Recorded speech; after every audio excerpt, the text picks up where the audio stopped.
여러분, 한국은 세계에서 경제적으로 매우 강한 나라로 알려져 있습니다. 하지만 지도를 펼쳐보면 국토는 그리 넓지 않습니다. 오늘은 바로 이 질문에 대한 답을 찾아가 보겠습니다. 한국은 왜 국토가 좁은데도 경제는 강할까? 먼저 한국의 지리적 조건을 살펴보겠습니다.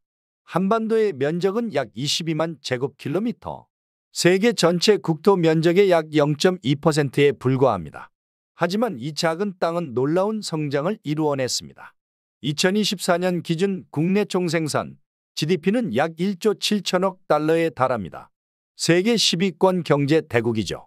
어떻게 이런 일이 가능했을까요? 그 답은 역사와 지리, 국민의 특성 속에 숨겨져 있습니다.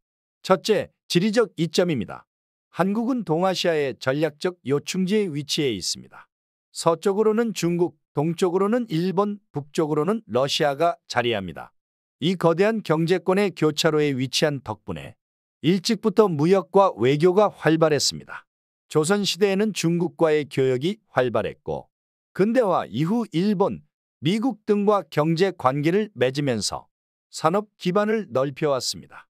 특히 부산과 인천 같은 항구 도시들은 아시아와 세계를 잇는 무역의 중심지로 성장했습니다. 둘째, 산업화의 속도입니다. 1960년대 초 한국은 세계 최빈국 중 하나였습니다. 하지만 1960년대 후반부터 시작된 경제개발 5개년 계획은 한국 경제의 판도를 완전히 바꿔놓았습니다. 정부는 강력한 산업화 정책을 추진했고 미국, 일본 등 외국 자본과 기술을 적극 도입했습니다. 수출 중심의 경제 전략이 주요하면서 중공업, 전자, 자동차, 조선업 등 다양한 산업이 급성장했습니다. 포항제철의 성공은 철강 산업의 상징이었고 현대조선소는 세계 최대 조선업체로 자리 잡았습니다. 이른바 한강의 기적이 탄생한 시기입니다. 셋째, 인적 자원의 힘입니다. 국토는 좁지만 인구는 상대적으로 많았습니다. 그리고 한국은 세계 최고 수준의 교육열을 자랑합니다. 1960에서 70년대 한국의 문맹률은 빠르게 감소했습니다. 정부는 초등학교 의무교육을 도입하고 과학고, 공업고등학교를 세워 기술 인력을 양성했습니다. 이 높은 교육 수준의 인재들은 산업 현장에 투입되어 첨단 기술과 제조업에서 경쟁력을 확보했습니다.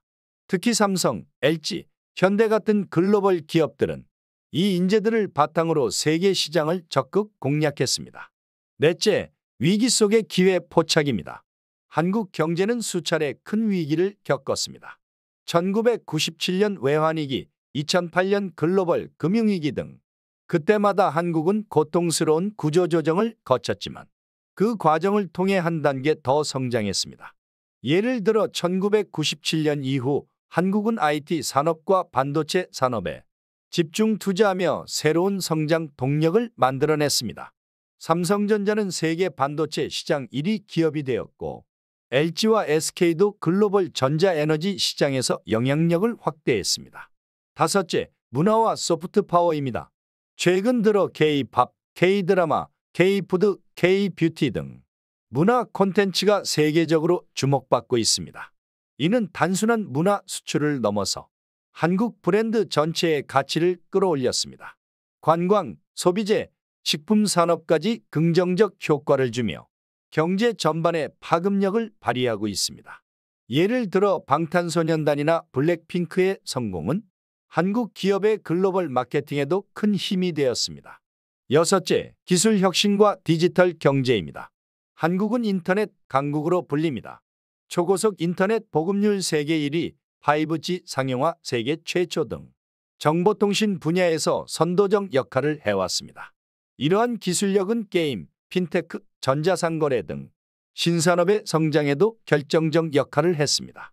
네이버, 카카오, 쿠팡 같은 기업들이 대표적입니다. 그렇다면 앞으로는 어떨까요?